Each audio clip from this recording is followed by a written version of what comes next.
dipersembahkan oleh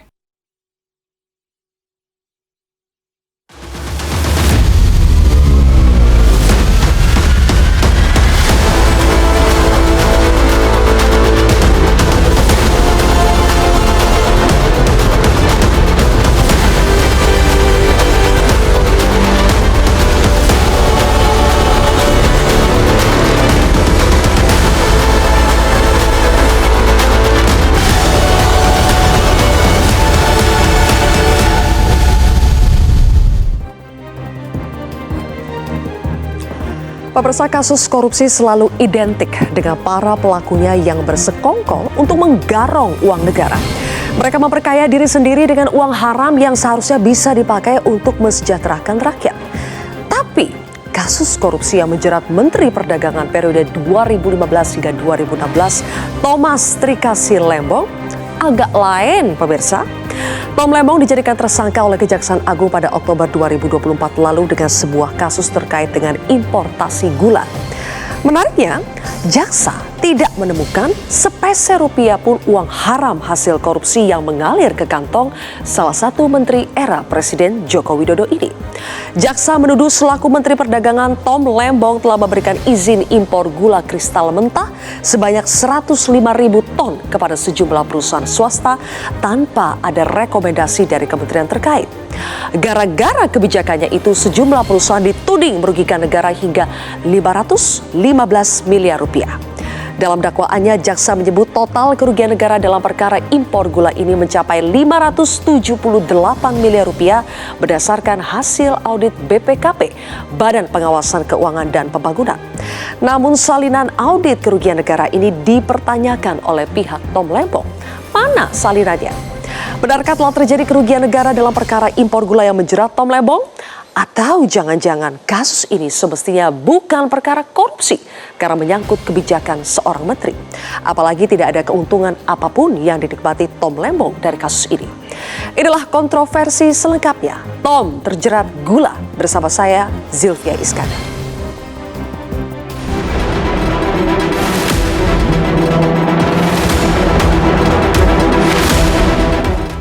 Kami menerapkan profesionalisme, ya kan, dari perusahaan. Saya bukan yang punya hak untuk bicara ya? Boleh. Ini wartawan sebentar aja. Iya, gimana Pak Lembong? Ya gimana Pak Tom? Ya, kita terus kooperatif dan berupaya untuk kondusif. Jadi bagi saya ini prosesnya agak lama ya, kan.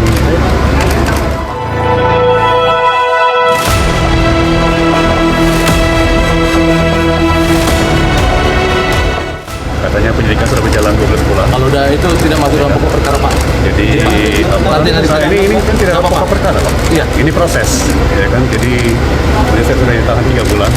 Jadi buat saya sih agak lama ya.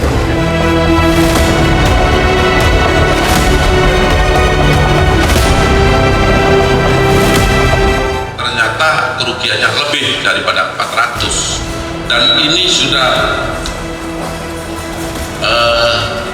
fix, nyata, real. Berapa jumlahnya? Berdasarkan hasil penghitungan kerugian keuangan negara yang dilakukan oleh BPKP adalah 578 miliar.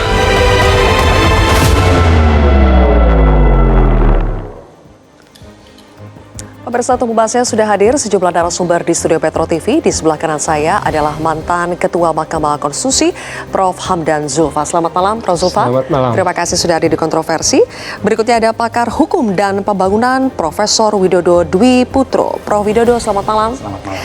Berikutnya di sebelah kiri saya adalah pakar hukum pidana, Profesor Agus Surono. Prof. Agus, selamat malam. Selamat malam. Dan juga ada pakar hukum keuangan negara, Dian Puji Simatupang. Pak Dian Puji, selamat malam. Terima kasih semuanya sudah hadir di Kontroversi malam hari ini. Kami ingin munculkan sebuah artikel di mana Prof. Hamdan Zulfa pernah mengatakan bahwa kasus Tom Lembong itu mengada-ngada. Kenapa Prof. Hamdan sampai bilang seperti itu? Jadi pada kekatan gini, korupsi kan itu kejahatan. Jadi tuntutan atau penyelidikan itu adalah dalam rangka menemukan penjahat dan menghukum penjahatnya. karena itu pertanyaannya, apakah Tom Lembong melakukan kejahatan? Kayak itu pertanyaan pokok. Nah ternyata setelah saya mendengar di persidangan yang masih dalam proses ini, bahwa yang dipersoalkan adalah kebijakan Tom Lembong selaku menteri. Yang kita tahu siapapun yang jadi menteri, dia punya kebijakan. Dan ada kewenangan dalam lingkup kebijakannya. Dan kebijakannya itu biasanya selalu dalam dua kepentingan. Satu kepentingan nasional, kepentingan negara, dan kepentingan rakyat. Nah, ada problem di sana. Kalau tidak untuk kepentingan negara, tidak untuk kepentingan rakyat, tapi ada kepentingan pribadi atau kelompoknya. Nah, kalau hanya dua itu, kepentingan negara, kepentingan rakyat, tidak untuk kepentingan pribadi dan tidak untuk kepentingan kelompok, itu yang saya bilang itu mengada-ngada. Karena hakikatnya kita memberantas korupsi itu adalah memberantas penjahat, Kenapa, bukan Prof. Hamdan? mencari salahnya orang gitu loh. Kenapa Prof. Hamdan mengatakan tidak ada kepentingan pribadi, tidak ada kepentingan kelompok dalam kasus Tom Lembong ini? Nah, gini, dalam sebuah kebijakan, ya, kan menteri boleh melakukan diskresi kebijakan. Kebijakan yang menurut tata aturannya harus diikuti, tapi dalam hal tertentu untuk kepentingan negara, untuk kepentingan rakyat, apabila menguntungkan bagi rakyat ada yang lebih baik. Nah, kebijakan itu saya lakukan walaupun mungkin agak sedikit menyimpang dari aturan yang begitu sangat teknis. Itu boleh. Dan itu kan pertanggungjawaban kepada presiden. Kecuali, ya, nih, kalaupun ada kebijakan salah ya, biasa salah.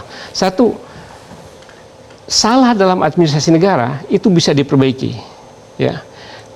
Tapi kalau salah itu ternyata ada di sana, oh memang sengaja dia salah, niat dari awal bahwa dia mau mendapatkan uang dari situ. Itu satu. Kalaupun Ada mens reanya. Ada mens reanya. Kalaupun tidak untuk dia, oh untuk temannya. Loh kenapa untuk temannya? Pasti di sana dia punya kepentingan di perusahaan temannya. Ada enggak? Nah kalau tidak ada di dua ini, lo orang jujur demi kepentingan rakyat dan negara, itu mau dihukum. Sudah muncul Itu nggak angka ada. kerugian negara, Prof. Hamdan, 578 miliar meskipun belum ada dakwaan yang mengatakan bahwa Tom Lembong menerima aliran dana sebesar berapa, itu belum ada. Tapi angka kerugian negaranya itu ada, 578 miliar, kemudian yang mengalir ke sejumlah perusahaan swasta yang melakukan impor itu adalah 515 miliar. Apakah dari situ tidak jelas ada kerugian negara, ada keuntungan yang diperoleh? Cara itu kerugian negara bagaimana sih juga bingung. Apakah perusahaan yang menjalankan usaha dapat untung itu sekaligus otomatis kerugian negara? Siapa yang mau berusaha kalau begitu? Kan itu pertanyaan pokok. Ini pertanyaan paling dasar. Keuntungan perusahaan tidak sama dengan kerugian, belum tentu sama dengan kerugian negara. Loh siapa yang mau berusaha kalau tidak boleh untung? Ini saya kira logika sederhana yang harus dipahami, karena itu hakikat korupsi itu dia penjahat. Ada mens rea, dia mau melakukan itu dalam rangka untuk kepentingan pribadinya, dan dia menumpuk kekayaan. Dan sekarang Tom Lembong hidupnya seperti itu. Dan tidak ada aliran dana di situ. Dia tidak beli rumah juga gara-gara menjadi menteri. Tidak juga apa. Lalu apa? Baik, berarti Lalu misalnya kalau untuk keuntungan perusahaan, dia pemesahan di sana tidak. Dia juga dapat transferan dari sana tidak. Tidak ada konflik of interest. Jadi hal yang penting adalah konflik of interest itu menjadi sangat penting dalam pengambilan kebijakan. Kalau semua jernih, murni, tidak ada konflik of interest, orang lain untung, yang untungnya sebagai perusahaan. sehingga menurut Prof. Hamdan ini sama dengan bukan kasus tipikor. Bukan. Jadi harus selesaikan dulu masalah administrasi sebenarnya. Oke, saya pindah dulu ke Prof. Agus Rono di sini. Karena sepertinya memiliki pandangan yang berbeda. Prof. Agus Rono adalah salah satu saksi ahli yang dihadirkan oleh Kejaksaan pada saat sidang pra-peradilan ya, Prof. Tapi saya tidak hadir. Saya memberikan affidavit karena saya tidak bisa pada kesempatan itu. Oke, Ya. tapi pandangan Prof dipakai juga nih oleh Kejaksaan. Kenapa di sini, Prof? Di sini kenapa Prof. Agus melihat ini adalah sebuah kasus tipikor? Pertama begini, lepas dari substansi dan proses hukumnya yang sedang berjalan, tentu pertama saya ingin sampaikan bahwa dalam kesempatan ini ada asas praduga tidak bersalah yang harus kita juga junjung tinggi. Namun demikian di dalam tindak pidana korupsi, terutama pasal 2 ayat 1 yang tadi sekilas disinggung, saya kebetulan dalam perspektif pidana biasanya menyampaikan di sana normanya kan itu memperkaya diri sendiri, orang lain atau korporasi secara melawan hukum. Nah, kemudian ada unsur yang sangat penting juga, yaitu dapat merugikan keuangan negara atau perekonomian negara, ya. Tentu keuangan negara yang sifatnya nyata dan pasti lah. Gitu. Oke, itu pasal 2 ayat 1, kita punya grafiknya teman-teman, mungkin untuk membantu pemirsa memahami, boleh sekalian ditampilkan ya, grafik pasal 2 ayat 1 dan pasal 3 yang dijerat kepada Tom Lembong. Nah, kemudian kalau yang berkaitan dengan pasal 3-nya itu kan berkaitan dengan menyalahgunakan kewenangan, gitu ya, kewenangan, kesempatan, sarana dan seterusnya yang kemudian berkaitan dengan jabatan atau kedudukan dan seterusnya. Artinya apa yang tadi disampaikan oleh Pak Prof. Hamdan Julfa itu kebijakannya, tapi dalam konteks kebijakan kan sifatnya kan kemudian mesti harus dilaksanakan. Nah, oleh karena itu yang menjadi persoalan hukum ketika kemudian terjadi penyimpangan justru di dalam pelaksanaannya. Ketika pelaksanaan itu kemudian melanggar peraturan perundang-undangan, macam-macam lah peraturan perundangan yang terkait, apakah itu undang-undang pangan, undang-undang perdagangan, ya, kemudian kaitannya dengan undang-undang pelindungan dan seterusnya, pelindungan petani dan seterusnya, itu artinya bahwa ada dalam pelaksanaannya yang kemudian yang tidak dipenuhi dalam proses itu. Dalam kasus ini apa saja penyimpangan itu? Penyimpangan ada di dalam undang-undang pangan, misalkan pasal 36, undang-undang perdagangan, undang-undang pelindungan. Isinya apa? Ya, intinya adalah bahwa berkaitan dengan soal impor itu, impor gula terutama, tentu mesti harus ada yang tadi disampaikan di awal itu oleh Mbak Sylvia. Itu pertama, harus ada rekomendasi dari kementerian terkait. Kemudian harus ada koordinasi dalam pemberian persetujuan itu. Nah, kalau itu yang tidak dilakukan, maka ini patut diduga ada penyimpangan yang berkaitan dengan hal-hal yang tadi saya sebutkan. Nah, oleh karena itu, maka kerangka berpikirnya adalah bahwa ini ada kemungkinan penyalahgunaan kewenangan atau perbuatan melawan hukum tadi berkaitan dengan pelanggaran norma-norma di undang-undang yang lainnya atau di peraturan perundang yang lainnya. Kalau kemudian ini ada indikasi memperkaya orang lain atau korporasi, kemudian melawan hukum, maka ini baru masuk ranahnya korupsi. Tapi kalau itu tidak ada, ya tidak bisa gitu. Nah, tentu karena ini sedang berjalan, berproses, maka nanti kemudian pembuktian di pengadilan yang kemudian nanti akan kita tunggu kan. Baik. Begitu. Tapi yang Prof. Agus Surono yakini saat ini adalah ada penyimpangan dalam pelaksanaan. Dalam pelaksanaan, saya menyatakan pelaksanaan, bukan kebijakan ya, pelaksanaannya. Tentu yang menjadi persoalan hukum dalam kasus-kasus korupsi itu pasti berkaitan dengan pelaksanaannya yang menyimpang. Oke. Ada pelaksanaan yang menyimpang. Saya tahu Prof. Widodo itu memegang ya, ada dakwaan jaksa, sudah membaca juga, dan Prof. Widodo juga sudah menganalisa. Dalam konteks ada penyimpangan dalam pelaksanaan kebijakan. Apakah itu juga yang Prof. Widodo temukan atau berbeda? Iya, jadi saya coba menganalisis ya dakwaan jaksa, terutama di halaman 45. Di sana ada kemahalan harga yang dibayar PT PPI dalam pengadaan GKP untuk stabilisasi harga. Jadi begini sebenarnya, ini supaya publik paham ya. Jadi sebenarnya awalnya tahun 2015 sebelum Tom Lembong, sebelumnya menteri sebelumnya ada surat penugasan dari Menteri BUMN nomor 333. Di dalam surat itu menugaskan kepada PPI untuk melakukan kerjasama dengan PTPN dan RNI untuk membeli gula dari petani, membeli tebu dengan HPP 8.900. HPP harga patokan petani. Tetapi gagal. Mengapa gagal? Karena harga itu sangat rendah di mata petani. Karena harga lelang itu lebih tinggi, harga lelang gula.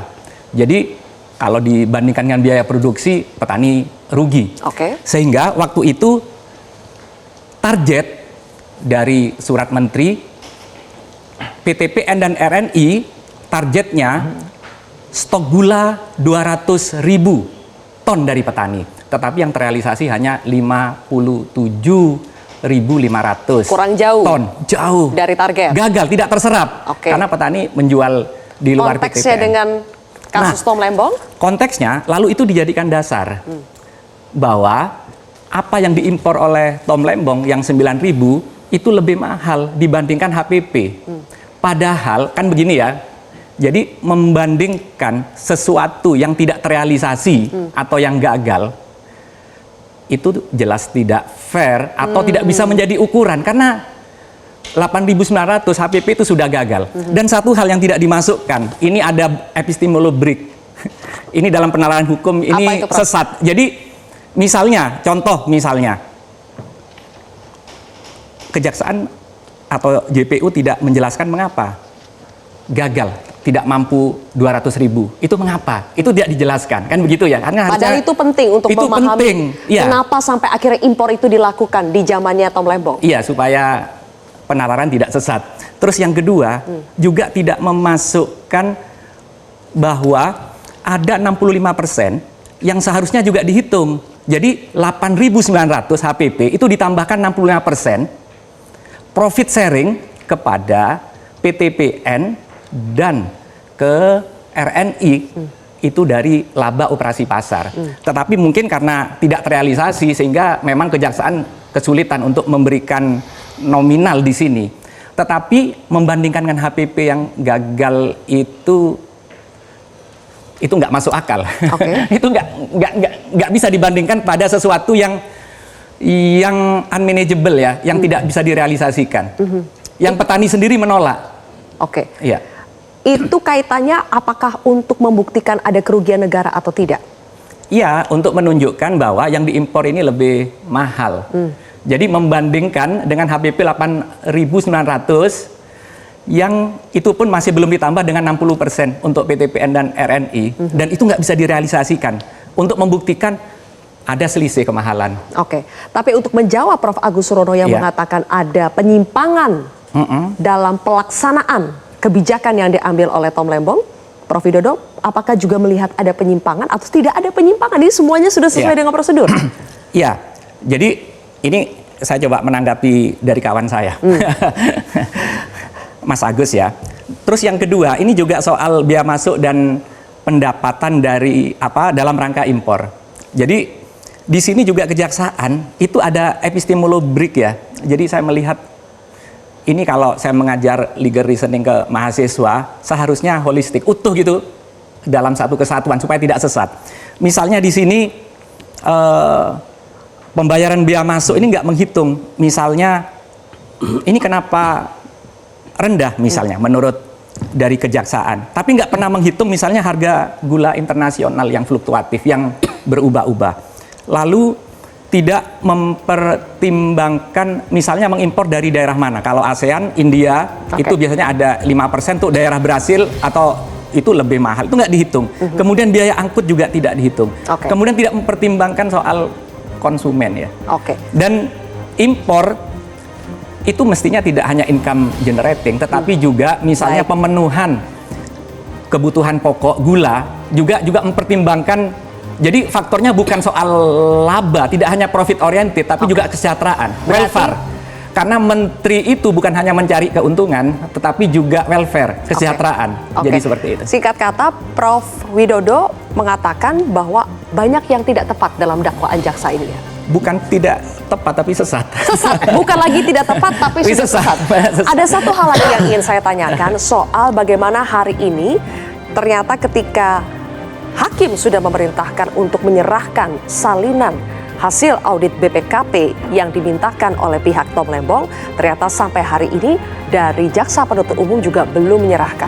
Apakah sepenting itu sebetulnya hasil audit BPKP ini untuk diserahkan, untuk dibuka secara transparan? Nanti kita akan bahas lebih jauh pemirsa sesaat lagi.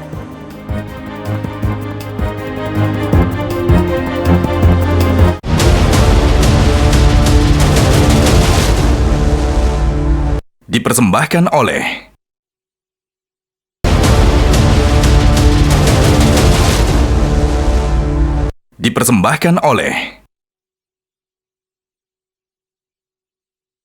Ini kan proses penyelidikan belum penyelidikan ya. Jadi penyelidikan plus penyidikan sudah berjalan berapa? 15 bulan. Masa hari ini pun audit BPKP masih belum tuntas, masih belum final, masih belum bisa diperlihatkan kepada bukan hanya kami sebagai terdakwa ya, tapi kepada majelis hakim juga. Tadi kan para hakim juga menyampaikan ya mereka juga pengen lihat.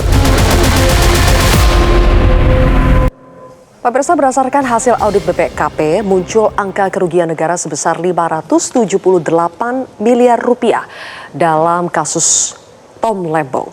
Pertanyaan saya, Pak Dian Puji, apakah audit BPKP adalah kunci untuk betul-betul mengungkap kasus Tom Lembong ini? Apakah ada tindakan pidana korupsi atau tidak, apakah betul kerugian negara itu real atau tidak, apakah sepenting itu sebetulnya audit BPKP sudahnya harus diperlihatkan dalam persidangan?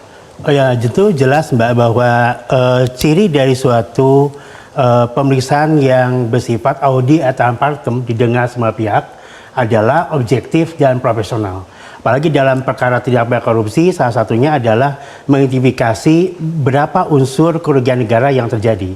Itu kan hanya dapat dibuktikan dengan audit dari auditor. Nah, identifikasi itu tentu harus sesuai dengan putusan MK 2016 harus kerugian negara dihitung secara nyata dan pasti. Maka identifikasi itu untuk mengetahui supaya objektif, maka harus diberikan kepada orang yang diduga atau dianggap bertanggung jawab. Nah, salah satunya dia mengidentifikasi Anda itu sebenarnya bersalah. Bersalahnya di mana? Anda itu menyimpangnya di mana? Dan berapa tadi sampaikan Prof. Widodo, berapa konteksnya dari hitungan itu yang terjadi? Supaya kemudian diidentifikasi apakah perhitungan itu sesuai dengan standar pemeriksaannya atau tidak. Jadi objektivitas dan profesionalitas menjadi kunci untuk menentukan apakah ini memang termasuk tindak pidana korupsi atau ternyata kerugian negara dalam hal administrasi. Ya. Dan majelis hakim kan sudah jelas memerintahkan kepada kejaksaan untuk membuka, untuk menghadirkan audit BPKP itu dalam sidang hari ini, menyerahkan kepada pihak terdakwa. Tapi jaksa berdalih bahwa nanti audit BPKP itu akan dibuka ketika sudah menghadirkan saksi dari BPKP-nya. Apakah tindakan jaksa itu tepat atau salah? Kalau menurut saya keliru karena bagaimanapun perhitungan kerugian itu harus dengan audit. Tidak ada omongan saya atau omongan audit kemudian dinyatakan inilah bukti ada kerugian negara, tidak. Presentasi dari profesionalitas seorang auditor ditunjukkan dengan hasil audit. Tidak pembicaraan-pembicaraan lisan atau keterangan yang disampaikan di pengadilan gitu Mbak. Jadi itu di Undang-Undang 15 2004 tentang pemeriksaan pengelolaan dan tanggung jawab negara adalah audit. Tidak bentuk dan format yang lain gitu loh. Oke. Singkat Prof. Widodo, apakah tindakan tidak memberikan hasil audit BPKP itu kepada pihak terdakwa maupun dalam persidangan itu sama saja menghalangi hakim dalam memutus sebuah perkara? Saya kira bukan hanya menghalangi hakim, tetapi ini juga melukai hak asasi tersangka atau terdakwa. Artinya pemberian audit BPKP yang terlambat, tidak sejak awal, itu juga mempersulit tersangka atau terdakwa untuk melakukan pembelaan diri. Padahal untuk melakukan pembelaan diri itu juga merupakan hak tersangka atau terdakwa. Jadi bisa dibayangkan kalau kemudian setelah 3 bulan lebih baru kemudian diberikan audit BPKP, itu kan sama seperti kalau kita misalnya menjadi tersangka di kepolisian, tetapi tidak jelas mengapa saya jadi tersangka, kan begitu ya? Seharusnya clear dan clean sudah sejak awal. Oke. Ini ada apa kan gitu kan? Publik kemudian bertanya ada apa? Ada apa ya? Ada apa? Oke, baik. Salah satu yang akan kita bahas lebih jauh itu adalah soal bagaimana kronologi pengadaan gula. Karena ini yang disebut sebagai sumber awal masalahnya. Apakah sebetulnya pada tahun 2015 hingga 2016 itu kondisi stok gula nasional kita itu dalam keadaan surplus atau dalam keadaan yang tidak cukup sehingga harus dilakukan impor. Nanti kita akan bahas lagi lebih jauh pemirsa, tapi tolong boleh ditampilkan dulu bagaimana kronologi pengadaan gula dari tahun 2015 hingga 2016 teman-teman. Biar kita bahas di sini satu persatu. Kronologinya seperti apa? Dari mulai 12 Mei ya. Di sini ada rakor Menko Ekonomi, kemudian Mendak dan juga Menteri BUMN yang kesimpulannya adalah stok gula masih cukup, dilarang impor hingga 3 bulan ke depan. Bila tetap mengimpor harus dilakukan oleh PPI. Kemudian pada 7 Desember terjadi rakortas bidang perekonomian yang ternyata berkesimpulan ada kekurangan 200.000 ton gula pada awal tahun 2016 dan diputuskan dipenuhi melalui impor. Jadi yang dilihat itu sampai tahun 2016 ini kayaknya bakal kurang. Kemudian kita lihat lagi pada 28 Desember ada lagi rakor bidang perekonomian yang membahas rencana impor 200.000 ton gula untuk bisa menjaga stabilitas gula nasional sampai tahun 2016. Dan pada akhirnya tahun 2016 ini sebetulnya ya, 20 Januari 2016 izin impor terbit untuk 8 produsen gula. Nah, kalau dari kronologi ini Prof. Hamdan, sebetulnya apakah ada yang salah dalam proses pengadaan gula kita? Sampai dikatakan dalam dakwaan sebetulnya pada saat itu Indonesia tidak dalam keadaan butuh untuk melakukan impor, kita sedang surplus. Gini ya, kalau kita baca statistik gula ya di Indonesia ini, kebutuhan gula konsumsi di Indonesia ini, yang saya data dari data-data, adalah 3 juta ton. Yang mampu dipenuhi oleh produksi dalam negeri adalah 2,2 sampai 2,4 juta. Jadi di sana selalu akan ada kekurangan antara 600 sampai 800 ribu ton. Jadi sebenarnya dan itu dari zaman tahun 60-an memang dulu kita gulanya cukup, apalagi zaman Belanda memang kita ekspor. Tapi sejak dan perkembangan terakhir karena itu setiap tahun tidak impor gula, kan selalu kurang. Aneh seperti ini. Dan gula kan ada spesifik. Memang ada masa giling dari bulan Juni sampai bulan November itu masa giling. Gulanya banyak itu. Jadi kalau lihat statistiknya tinggi sekali. Tapi ketika masuk di Desember, Januari dan seterusnya sampai kepada Mei itu turun sekali, nggak ada. Jadi karena itu wajar di tanggal di 20 Januari itu memang harus impor. Kalau tidak impor apa yang akan terjadi? Harga gula bisa kacau, yang kasihan rakyat juga. Jadi ini saya bilang tadi kebijakan. Jadi kalau tidak impor 200 ribu ton, itu harga gula benar-benar kacau. Ini kan untuk mengatasi kepentingan rakyat, kepentingan negara. Jadi itulah sebabnya apalagi dengan rakor tadi harus impor. Ya, harus impor gula. Jadi ini apa yang salah gitu loh. Jadi sebetulnya kalau berdasarkan pihak Tom Lembong sudah ada yang namanya rakortas, rapat koordinasi lintas kementerian bahkan sampai Menko-nya. Bagaimana itu Prof. Agus? Itu pembelaan dari pihak Tom Lembong yang mengatakan ada loh sampai 2 kali rakortasnya. Tadi kan di dalam kronologi ini ada 3 hal. Ya. Pertama soal siapa yang boleh mengimpor. PPI kan. Kemudian yang kedua adalah bahwa terkait dengan ada kondisi tertentu dalam tempus yang tadi disampaikan itu adalah adanya kecukupan. Artinya kalau kecukupan ya apakah perlu kan begitu. Karena boleh apabila kemudian yang mengimpor itu adalah PPI. Kemudian yang berikutnya adalah PPI apakah kemudian menjadi pihak yang melakukan impor. Ternyata kan tidak. Persetujuan itu impor diberikan kepada justru yang lainnya begitu. Nah artinya itu yang saya maksudkan dengan pelaksanaan dari kebijakan itu yang menyimpang dari aturan yang memang sudah ditentukan. Jadi ini bukan lagi soal ada rakortas atau tidak nih. Ini poin yang berbeda kan. Siapa yang bisa melakukan impor itu yang Prof persoalkan sekarang adalah siapa yang bisa melakukan. Betul. Bukan lagi persoalan ada rakortas atau tidak. Ya kan tadi kan ada rakortas sudah katakanlah misalkan demikian. Tapi dengan catatan siapa yang boleh mengimpor. Kemudian yang berikutnya yang penting juga adalah berkaitan dengan soal produsen ternyata yang diberikan izin atau persetujuan untuk mengimpor itu. Nah ini yang kemudian menjadi persoalan berkaitan dengan yang tadi kalau Pak Widodo dan kemudian Pak Dian menyampaikan ada hal-hal yang berkaitan dengan tidak adanya atau belum disampaikannya audit yang dilakukan oleh BPKP dalam konteks pembuktian acara pidana itu kan nanti pasti akan ada sampai kepada tahapan ketika dipanggil ahli. Ya kan, dalam 184 dan 1 KUHP kan salah satu alat buktinya adalah keterangan ahli.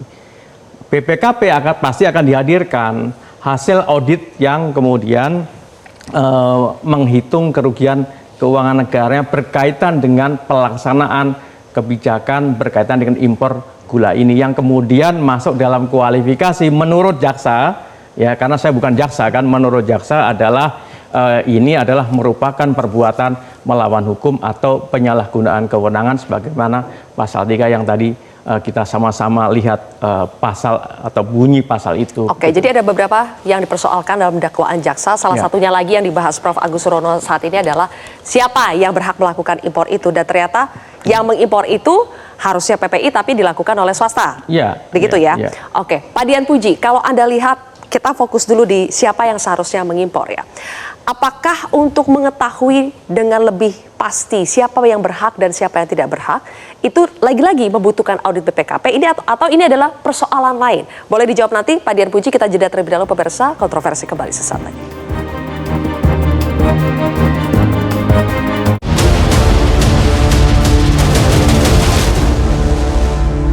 Dipersembahkan oleh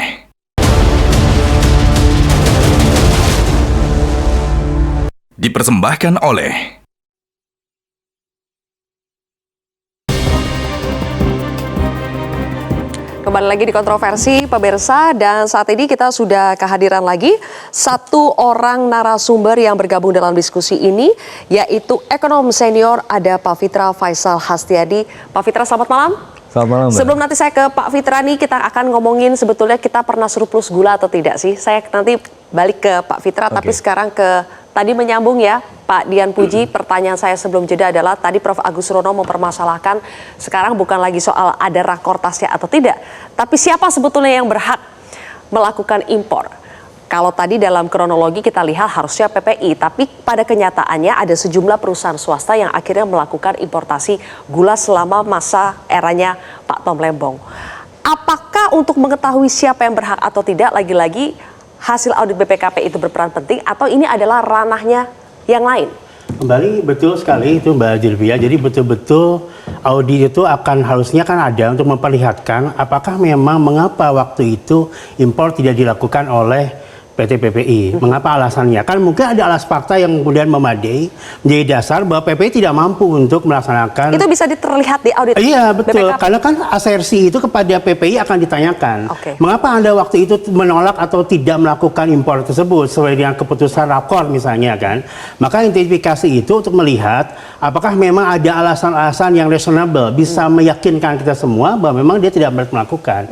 Tapi saya lagi soal kerugian negara Mbak Zilvia, nggak ada urusannya dia akan diimpor oleh siapapun. Nggak ada urusannya, itu kan soal hak negara ya.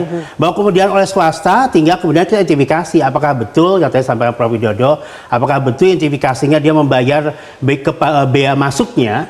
Maka kita akan lihat apakah memang bea cukai meminta penagihan terhadapnya. Kalau tidak, berarti memang atau dia sudah membayar, bahkan tidak kerugian negara di dalamnya gitu kan. Jadi konteksnya kembali lagi, tidak bisa asumtif bahwa ini harus PPI atau tidak harus PPI sehingga meninggal negara, itu terlalu asumtif. Karena kan kerugian negara harus nyata dan pasti. Ada antara relevansinya kalau PPI tidak melakukan atau dia melakukan akan menimbulkan kerugian negara secara nyata dan pasti. Di mana hak negara yang memang telah berkurang. Kalau tidak ya berarti nggak ada urusannya sama kerugian negara. Mau diimpor siapapun sepanjang ternyata dia ada alasannya. Kedua, dia juga sudah membayar biaya masuknya. Begitu. Oke, baik. Saya boleh potong nggak, Pak? Boleh, coba ya. Prof. Jadi gini, saya tadi tidak menyatakan bahwa dengan izin diberikan di luar PPI, kemudian itu relevansinya ada kaitannya dan konteks kerugian keuangan negara, bukan itu. Kerugian keuangan negara dalam konteks ini adalah berkaitan dengan adanya biaya masuk, terkait dengan biaya masuk dan terkait dengan pajak impor. Yang mestinya negara mendapatkan pemasukan dari itu atau hak dari itu, kemudian negara tidak menerima. Itu yang dikualifikasi dua hal yang berkaitan dengan kerugian keuangan negara. Saya kira Pak Dian paham betul bagaimana yang dimaksud dengan kerugian keuangan negara itu. Artinya dua hal itu yang kemudian negara tidak mendapatkan hak atas biaya impor dan pajak impor dan kemudian biaya masuk. Itu yang dimasukkan dengan kerugian keuangan negara. Bahwa di luar itu yang mempunyai hak untuk mengimpor dan ternyata itu tidak sesuai dengan aturan, maka ini masuk dalam koalisi perbuatan melawan hukum tadi. Pak Widodo. Ya, Jadi saya dua hal yang ingin saya tanggapi ke Mas Agus tadi. Soal PPI tadi, kenapa PPI melibatkan swasta kan begitu ya? Kenapa nggak PPI sendiri? Karena PPI sendiri tidak memenuhi syarat sebagai pengimpor karena dia bukan angka pengenal importer produsen. Dia bukan produsen. Itu ada aturannya di Permendak 117 tahun 2015. Jadi nggak mungkin PPI yang bukan produsen mengimpor. Itu nggak mungkin. Kan begitu ya? Apalagi kan setelah diimpor, ini kan yang diimpor ini kan GKM yang nanti akan diolah menjadi gula kristal mentah. Ya, seperti itu. Terus yang kedua yang perlu saya tanggapi ke Mas Agus tadi soal kerugian negara, keuntungan yang seharusnya dibayar melalui biaya masuk dan PDRI. Pajak impor. Ya, pajak dalam rangka impor tadi. Jadi kalau ternyata ada masalah di sana, seharusnya bukan ini ranah tipikor. Seharusnya bukan ranah tipikor. Karena di Undang-Undang Tipikor kan juga ada pasal 14, itu yang pertama, yang membatasi pasal 2 dan pasal 3 itu tidak menjadi pasal sapu jagat. Semua hal lalu ditipikorisasi itu. Terus yang kedua, seharusnya ini bukan jampitsus. Di kejaksaan itu ada namanya perdatun. Harusnya diselesaikan di sengketa pajak, di pengadilan pajak. Jadi juga saya menyambung dari Bang Hamdan Zulfa, ini sebenarnya persoalan administrasi, terobosan kebijakan ketika ini kan tahun 2015, saya baca juga di jurnal Gula, 2015 itu ada fenomena El Nino, itu kekeringan panjang. Kemudian di 2016 itu La Nina, itu hujan yang curah tinggi sehingga rendemen petani itu di bawah 7%. Rendemen itu kandungan gula di dalam tebu sehingga kenapa tidak mampu stok PTPN memberikan angka yang signifikan untuk penyediaan gula di dalam negeri. Baik, Prof. Widodo, ngomong-ngomong soal stok, kami punya grafik ya soal konsumsi versus produksi gula dalam negeri. Ya, boleh ditampilkan teman-teman. Ini adalah data konsumsi versus produksi gula di Indonesia dari tahun 2014 sampai 2020. Yang merah itu adalah konsumsi, yang kuning adalah produksi. Artinya kalau dari grafik ini, konsumsi selalu lebih besar dari kemampuan kita memproduksi. Nah, pertanyaan saya ke Pak Fitra di sini, Pak Fitra, persoalan kasus Tom Lembong ini kan bermula ketika jaksa memformulasikan dakwaannya dengan mengatakan bahwa harusnya tidak perlu impor, tapi Pak Tom Lembong melakukan impor ketika kondisi negara ini sedang dalam surplus gula. Pertanyaan saya, benarkah pada saat itu dalam tempo 2015 sampai 2016 dan mungkin seterusnya atau sebelumnya kita pernah surplus gula? Ya, tadi Metro TV sudah menampilkan datanya ya, dan sesempit pengetahuan saya, kita tidak pernah selama 10, 15 atau bahkan 20 tahun terakhir kita tidak pernah surplus gula. Kenapa? Karena begini, behavior dari konsumen di Indonesia itu suka gula, ya, dan itu merupakan bahan baku industri kuliner. Dan bahkan sekarang juga ada cukai untuk minuman berpemanis. Kenapa? Karena memang terlalu sukanya orang Indonesia dengan produk-produk gula dan turunannya, gitu kan. Nah, sehingga kalau kita bicara mengenai pertumbuhan ekonomi, pertumbuhan middle class itu gemar konsumsi. Dan konsumsi utamanya adalah suatu produk-produk yang tentunya tadi berdasarkan gula. Dan oleh karenanya, konsumsi itu tidak pernah bisa matching dengan produksi. Sehingga saya tidak bisa menemukan fakta manapun bahwa kita pernah surplus gula dalam 15-20 tahun terakhir. Seiring dengan meningkatnya purchasing power dari konsumen kita. Nah, kalau sudah begitu, impor itu adalah alat untuk kemudian membuat harga menjadi stabil. Kenapa? Karena gula itu adalah salah satu komponen yang masuk ke garis atau slot untuk menentukan orang itu nanti pengeluarannya, kelompok pengeluarannya kalau banyak di situ itu akan tiba-tiba menjadi miskin, gitu ya. Jadi ketika harga gula meningkat, maka ada sebagian orang atau sebagian besar orang yang mana kalau kita bicara PUR berdasarkan data terpadu kesejahteraan sosial ada 16 juta orang, dan kemudian kalau kita bicara aspiring middle class itu ada di tahun itu sekitar 120 juta orang, sekarang sudah 138 juta orang, yang bisa saja ketika terjadi shock tertentu dalam konteks harga itu dia bisa tiba-tiba menjadi miskin, gitu. Nah, oleh karenanya kalau tadi saya mendengar perdebatan mengenai kerugian negara, loh, apakah negara rugi kalau orang kita mempertahankan orang-orang ini supaya tidak miskin. Nah, pertanyaannya kan di situ kan. Maka apa konsep kerugian negara itu sebenarnya? Karena kalau kita bicara mengenai misalnya penerimaan negara berasal dari biaya impor, itu cuma 1,86% dari total keseluruhan penerimaan, yang mana sudah semenjak awal kemerdekaan. Awal kemerdekaan memang kita menggunakan senjata impor ini, biaya impor untuk penerimaan negara, iya, karena kita tidak punya alat-alat lain. Tapi kita kan sekarang sudah banyak sekali ya alat-alat penerimaan negara, sehingga itu dijadikan mekanisme proteksi untuk industri dalam negeri. Nah, sekarang pertanyaannya, industri dalam negeri mana yang ingin diproteksi, gitu kan, dengan gula tersebut? Kalau misalnya tadi saya sebagai ekonom, saya tidak ngerti hukum ya. Kalau saya bicara ekonomi, itu ada pelibatan sektor swasta. Bukankah itu akan meningkatkan partisipasi ekonomi untuk sektor-sektor usaha? Bukankah itu akan membuka lapangan pekerjaan? Nah, kalau sudah seperti itu berarti ada dampak ekonominya. Pertama, kita bicara mengenai bagaimana welfare creation dari impor tersebut untuk mengurangi tekanan terhadap orang-orang miskin. Yang kedua adalah welfare creation dalam konteks pushing industri. Yang mana sekarang selama ini kalau kita lihat datanya dari tahun 2000-an awal, itu kontribusi sektor industri terhadap GDP itu 26-27%, sekarang tinggal 19-20%. Kenapa? Ada deindustrialisasi. Bukankah itu adalah cara kita juga salah satu untuk mendorong industri? Sehingga kalau kita bicara mengenai kerugian negara dalam konteks itu menjadi suatu hal yang tidak relevan. Ada pasal 2 ayat 1 dan pasal 3 yang dijeratkan kepada Tom Lembong, dan di situ disebutkan bahwa ada dalil memperkaya diri orang lain atau korporasi yang kemudian dianggap merugikan negara, sehingga keluar angka kebijakan impor yang diteken oleh Tom Lembong itu memperkaya 10 perusahaan swasta sebesar 515 miliar, dan kemudian dihitung oleh BPKP total kerugian negaranya itu 578. Pertanyaan saya, karena sebetulnya ini adalah impor gula itu adalah kegiatan bisnis, apakah keuntungan itu bisa atau selalu sama dengan kerugian negara? Apakah keuntungan korporasi itu selalu sama dengan kerugian negara, terutama dalam konteks kasus Tom Lembong ini? Sesaat lagi tetap di Kontroversi.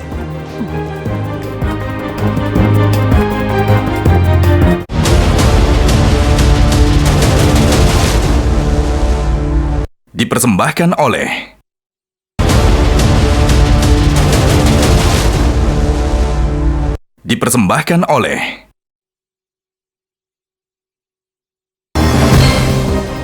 Kembali lagi di Kontroversi, dan ini adalah segmen terakhir. Prof. Hamdan, tadi sebelum saya jeda, saya mengatakan bahwa impor gula itu kan adalah kegiatan bisnis.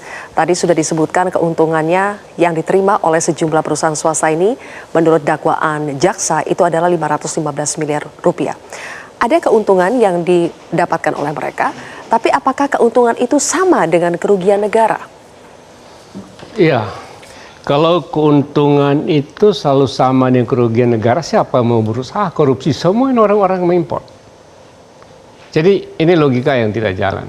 Jadi bagi saya keuntungan perusahaan itu adalah wajar, kecuali dengan cara cheating, cara melanggar dan lain sebagainya. Tadi saya mendengar sepintar dari Prof. Agus ya, karena selisih bea masuk yang diterima dari import gula rafinasi dan gula kristal putih. Memang kalau impor gula kristal putih itu akan mendapatkan bea masuk yang lebih tinggi karena harganya lebih mahal.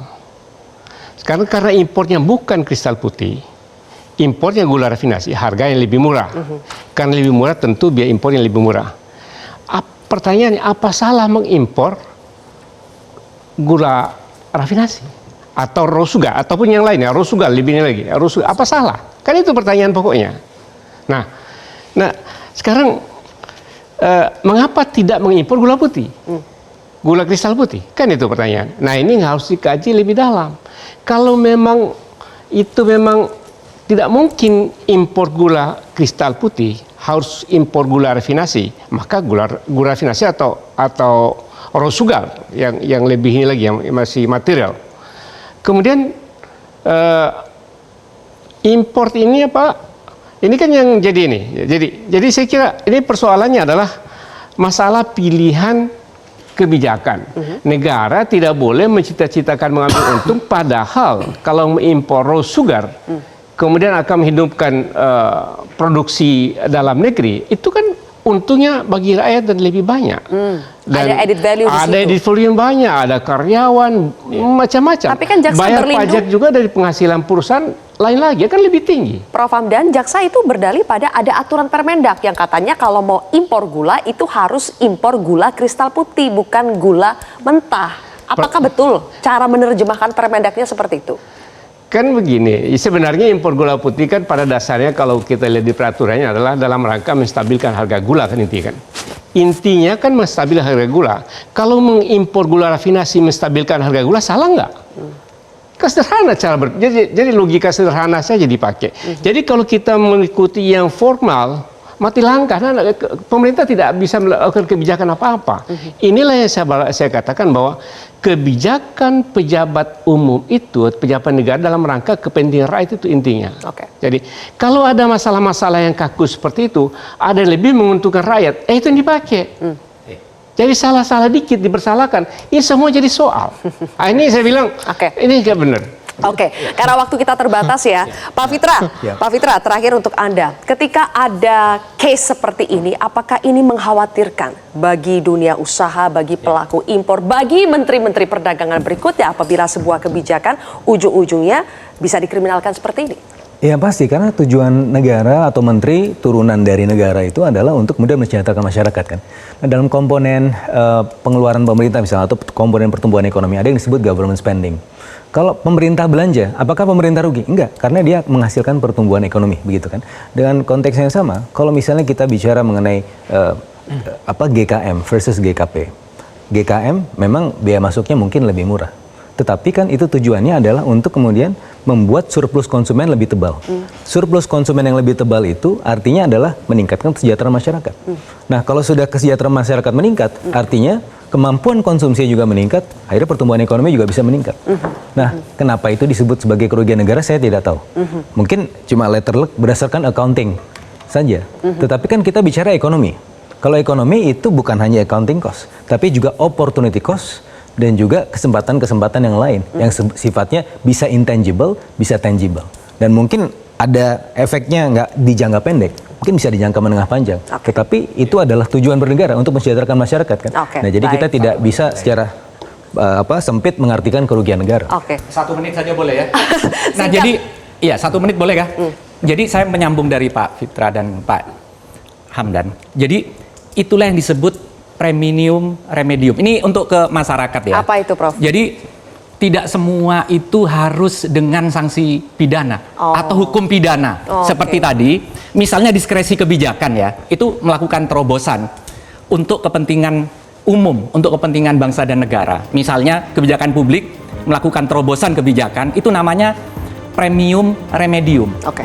Tapi orang kemudian memahaminya primum remedium, seolah hukum pidana itu harus selalu dikedepankan. Baik. Jadi yang kedua, itu dalam hukum pidana itu ada penghapusan pidana apabila perbuatan itu menjalankan ketentuan undang-undang, itu di pasal 50. Kemudian pasal 51 karena perintah jabatan. Dan apa yang dilakukan Tom Lembong itu sudah Perpres 48 tahun 2015.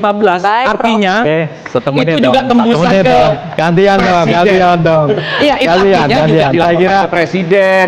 Itu ketahuan presiden juga. Baik, saya Kenapa setelah 10 tahun? Kenapa setelah 10 tahun baru diungkap? Waktunya sudah habis, nanti mudah-mudahan ada kesempatan lain ya, karena kasusnya masih bergulir, persidangan masih bergulir. Tunggu di pengadilan. Tunggu di pengadilan. Terima kasih Bapak-bapak. Para pakar sudah bergabung di sini. Pemirsa, korupsi harus dihabisi. Keadilan jangan dimanipulasi. Berantas korupsi tanpa tendensi, hukum tak boleh pilih kasih. Saya Zilvia Iskandar pamit undur diri. Sampai jumpa di episode kontroversi berikutnya.